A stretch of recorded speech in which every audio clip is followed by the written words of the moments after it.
बारामतीत विमान अपघातात अजितदादांचा मृत्यू झाला। ही बातमी ऐकून संपूर्ण महाराष्ट्रात शोक व्यक्त केला जातोय। पण या विमान अपघाताच्या शेवटच्या सेकंदात नेमकं काय घडलं? धक्कादायक बातमी या ठिकाणी समोर आली। या विमान अपघाताचं खरं कारण काय? धक्कादायक सत्य या ठिकाणी उघडकीस आलं।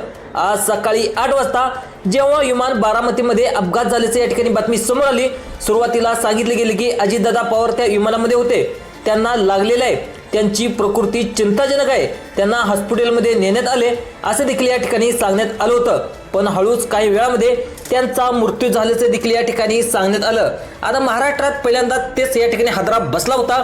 पण जेव्हा या अपघाताचं कारण सत्य समोर आलं तेव्हा महाराष्ट्राला दुसरा धक्का बसला। कारण की सुरुवातीला वाटत होतं की हा अपघात विमानात काहीतरी बिघाड झाल्यामुळे किंवा धावपट्टी न दिसल्यामुळे किंवा इतर काही तांत्रिक कारणामुळे हा अपघात झाला असेल। पण जेव्हा DGACAचा रिपोर्ट आला तेव्हा या अपघाताचं कारण भलतंच निघालं। कारण या अपघाताच्या शेवटच्या 10 सेकंदामध्ये नेमकं काय घडलं याचा रिपोर्ट स्वतः DGCA या सरकारी संस्थेने दिला। शेवटच्या 10 सेकंदात विमान चालकानं एअर ट्रॅफिक कंट्रोलला नेमकं काय संदेश दिला होता, तो शेवटचा संदेश काय होता, त्या संदेशात मागं विमानाचा अपघाताचं खरं कारण काय होतं, इंजिन खराबी होते की वैमानिकाची काही चूक होती, तिसरंच काहीतरी कारण होतं। सगळं सत्य आता या ठिकाणी उघड झालं। नेमकं या अपघाताच्या शेवटच्या क्षणी नेमकं काय घडलं, नेमकं चूक कुणाची होती का या प्रकरणात तिसरी वेगळीच काही शक्यता आहे? चला जाणून घेऊया या अपघाती विषयाचा संपूर्ण सविस्तर रिपोर्ट। दिवस होता 28 जानेवारी 2026, सकाळी 8:45 बारामतीचे पाहायला गेले तर गोजूबाई परिसर अचानक एक मोठा स्फोट झाला आणि या संपूर्ण महाराष्ट्र हळहळला।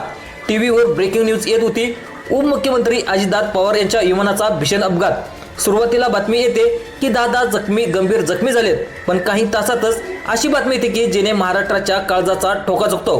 ती बातमी म्हणजे अजितदादा पवार यांचा दुर्दैवी मृत्यू झाला। आता सगळ्यांना आता प्रश्न पडला होता, हा नेमका मृत्यू कसा झाला? विमान तर फक्त 500 फुटावर होतं, मग असं काय घडलं? मग नेमकं वैमानिकाचा ताबा का सुटला? ब्लॅक बॉक्समध्ये काही चाललेले जे शेवटचे 10 सेकंद काय सांगतात? वैमानिकाचा तो आवाज काय होता? दादांचे शेवटचे शब्द, सगळी माहिती आता या ठिकाणी समोर आलेली आहे आणि या अपघाताचं खरं कारण आता जगासमोर आलेलं आहे। 28 जानेवारीची सकाळ संपूर्ण महाराष्ट्राच्या इतिहासात तिची या ठिकाणी नोंद होणार आहे। सगळीकडे राजकारण तापलेलं होतं।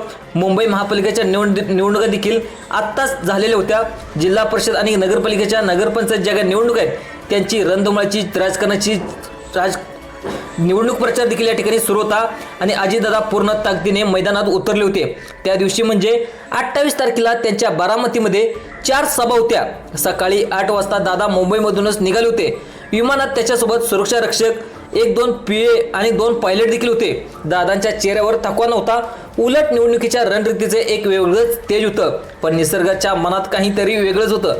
इकडे मुंबईत देवेंद्र फडणवीस, एकनाथ शिंदे आपल्या बैठकीमध्ये व्यस्त होते। कोणालाही या संकटाची पुसटशी कल्पना नव्हती। ही विमान निघालं सकाळी, कोणालाच माहिती नव्हतं की या विमानाचं पुढे जाऊन काय होईल। संपूर्ण महाराष्ट्राला हादरा देणारी घटना घडेल। खरं तर हा अपघात घडण्याच्या मागे काही कारणं दडलेली होती। ती कारणं आता उघड झाली आणि त्याच कारणाची माहिती आपण पुढे घेतोय। पण खरं तर 27 तारखेला म्हणजे काल रात्री या प्रकरणाचा खरा जो माहिती आहे ती माहिती या ठिकाणी उघड होणार होती। ती म्हणजे 28 तारखेला अपघात झाला, पण काल रात्री म्हणजे 27 जानेवारीची जी काही रात्र होती ती अजितदादा आपल्या मुंबईला निवासस्थानी होते आणि दुसऱ्या दिवशी बारामतीत 4 मोठ्या सभा असल्यामुळे लवकर त्यांना निघायचं होतं। जिल्हा परिषद नगरपालिकेच्या निवडणुकीसाठी दादा आता पूर्णपणे दंड ठोकून उभे होते। ते शिस्त आणि वेळेचे पक्के होते। सकाळी 6 वाजता दादा उठले। खरं तर आज सकाळी त्यांना 6 ला उठले होते आणि त्यांनी आयुष्यात विचार देखील केला नव्हता की शेवटचं आपण उठणार आहोत आणि आपल्याला कायमचे डोळे मिटावे लागतील। त्यांनी नेहमीप्रमाणे आपला चहा घेतला, फाईल चेक केली। कोणालाच वाटत नव्हते की त्यांची मुंबईतली शेवटची सकाळ असेल। सकाळ 7:30ला ते विमानतळाकडे निघाले। त्यांच्याकडे काही खास PO आणि सहाय्यक देखील होते आणि विमानतळावर आल्यानंतर Learjet 45 हे विमान त्यांच्यासाठी सज्ज होतं। पायलटने विमान तपासलं होतं, एअर ट्रॅफिक कंट्रोलने क्लिअरन्स देखील दिला होता आणि सकाळी 8 वाजता विमान या ठिकाणी आकाशात झेप घेतली आणि मुंबईचा आभार। आणि दुसरं होतं बारामतीकडे हवामान स्वच्छ होतं, पण या ठिकाणी म्हणतात ना, वादळापूर्वीची शांतता फार भयानक असते। इकडे बारामतीची सभेची जोरदार तयारी सुरू होती। हजारो कार्यकर्ते आपल्या लाडक्या दादांची वाट पाहत होते। पण बारामतीचं राजकारण हे अजितदादाच्या भोवती फिरतच असतं। पण मुंबई महानगरपालिकेच्या निवडणुकीसाठी दादांनी देखील अगदी प्रयत्न केले होते। राजकीय वर्तुळात चर्चा होती की या निवडणुकीनंतर अजितदादा मोठे निर्णय घेणार आहेत. देवेंद्र फडणवीस आणि एकनाथ शिंदे यांच्यासोबत देखील त्यांच्या गाठीभेटी वाढल्या होत्या. दुसरीकडे शरद पवार आणि सुप्रिया सुळे हे देखील त्यांच्या प्रचारात व्यस्त होते. पण या सगळ्या नियतीची एक वेगळी स्क्रिप्ट लिहिली जात होती. नियतीच्या मनात अजितदादांचा शेवट आजच होणार होता.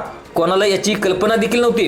विमान जेव्हा पुण्याच्या हद्दीत शिरलं तेव्हा दादांनी त्यांच्या पीएला शेवटच्या सभेच्या भाषणाबद्दल काही सूचना दिल्या होत्या. ते उत्साहात होते. त्यांना ठाऊक होतं की बारामतीची जनता त्यांच्यावर किती प्रेम करते.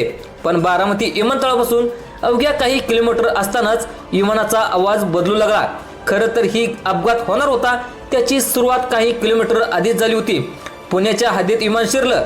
बारामती काही अंतरावरच होते. तेवढ्यात विमानाचा आवाज बदलू लागला. खरं तर DGCAचा रिपोर्ट आला. त्या रिपोर्टमध्ये विमानाच्या अपघाताचं रहस्य उघड होणार होतं. पण अपघात होणं अजून बाकी होतं. विमान लँडिंगसाठी हळूहळू खाली येत होतं. गोजूबाजूचा परिसर दिसत होता. उंची फक्त 1000 फूट, 900 फूट, 800 फूट. आणि अचानक पालकाने मेडचा कॉल दिला. आणि मेडचा कॉल देणं म्हणजे अपघाती स्थिती निर्माण झालं असल्याचं या ठिकाणी अर्थ होतो. मग नेमकं असं काय घडलं? 500 फूट अंतरावर विमान असतानाच मेड कॉल दिला म्हणजे काय घडलं तिथं? विमानाचा उजवा भाग अचानक खाली झोकू लागला. वैमानिक त्याला सरळ करण्याचा प्रयत्न करत होता.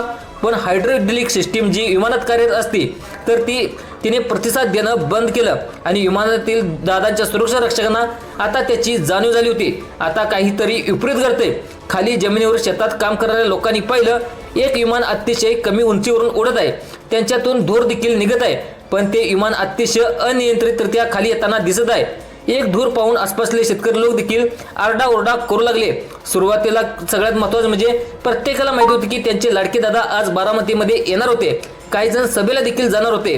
काही जणांचं वेगळं नियोजन होतं तर काही प्रचार देखील करणारे कार्यकर्ते देखील. विमानाचा धूर येताना वेगाने त्यांच्या लोकांच्या तोंडाचं पाणी पळालं. कोणतरी ओरडलं, अरे हे दादाचं विमान आहे वाटतंय. क्षणामध्ये अपघात हे विमान दारी दृश्य झालं. आणि सदृश्य जे विमान आहे ते अक्षरशः कोसळलं. आणि विमान कोसळतात मोठा स्फोट झाला. शेतात काम करणारे शेतकरी धावत गेले. विमानाचे 2 तुकडे झाले होते. आग इतकी भीषण होती की जवळ जाणं कोणीही कठीण होतं. पोलीस प्रशासन सुरुवातीला धावलं. सुरुवातीला बातम्या देखील आलं दादांना वाचवण्यात आलं. दादांची त्यांची प्रकृती अतिशय नाजूक आहे पण दादा वाचू शकतात. सोशल मीडियावर फोनच पेव फुटलं. बारामतीच्या हायटेक हॉस्पिटलमध्ये हजारो लोकांची गर्दी जमली होती. सुप्रिया सुळे, पार्थ पवार दिल्लीहून देखील विमानाने या ठिकाणी बारामतीला निघाले होते. त्यांच्या डोळ्यातील अश्रू संपूर्ण महाराष्ट्रभरात होता. पण सत्य नेमकं हे होतं त्यांच्या भीषण आगीमध्ये नेमका कोण वाचले, कोणाचा जीव वाचलाय याची अजून देखील कोणाला कल्पना येत नव्हती. पण तेवढ्या DGCAच्या पथकानं तपास सुरू केला. DGCAचं हे पथक म्हणजे भारतीय सरकारचं एक असं पथक आहे जे विमान अपघाताची जी काही माहिती आहे ती पडताळणी करत असतं. त्यांचं कारण शोधणं, त्यामागची मागणी व्यवस्था करणं हे सरकारी त्यांचं काम असतं. आणि DGCAची एंट्री झाली.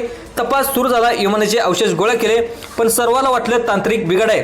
पण फॉरेन्सिक रिपोर्ट आला तेव्हा धक्कादायक या ठिकाणी बाब समोर आली. सगळ्यात महत्त्वाचं म्हणजे ज्या सत्तेची ज्याने या ठिकाणी प्रकरणाची दिशा बदलली. आता नेमकं सत्य काय समोर आले बघा.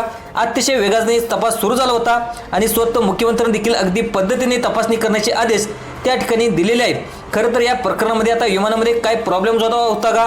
खरं तर चूक कोणाची होती? तांत्रिक बिघाड झाला होता का? तिसरंच काहीतरी कारण होतं? हे सगळं आता समोर येणार आहे. स्वतः पंतप्रधान नरेंद्र मोदी यांनी देखील काही मिनिटांपूर्वीच अपघाताचा अहवाल किंवा अपघाताची माहिती देखील घेतलेली आहे. काही कारणास्तव अपघाताचं कारण देखील काही तासातच समोर येणार आहे.